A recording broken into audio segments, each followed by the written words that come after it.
Tunnel वाले दरवाजे के पास ले गया और मैक्स उसका जायजा लेने लगा। दूसरी तरफ जब जूलिया ने हेनरी से सवाल किया कि तुम क्या करते हो, तो हेनरी ने सीधा सीधा बता दिया कि मैं हाल ही में जेल से छूटा हूँ, अभी तो कुछ नहीं करता। जूलिया चौंक गई।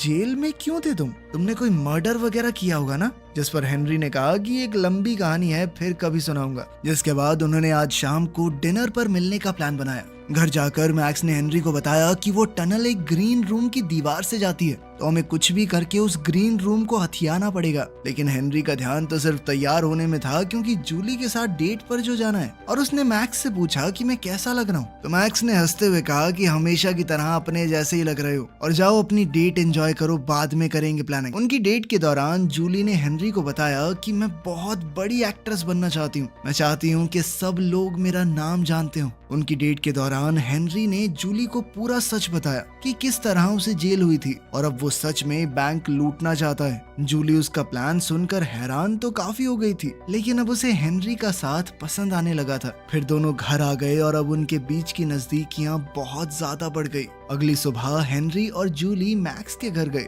मगर मैक्स जूली को देखकर खुश नहीं था। तो हेनरी ने मैक्स से कहा कि टेंशन मत लो, ये हमारे साथ ही काम करेगी। लेकिन तभी मैक्स हेनरी को साइड में ले जाकर उस पर भड़क गया कि तुमने इसे पूरा प्लान क्यों बताया।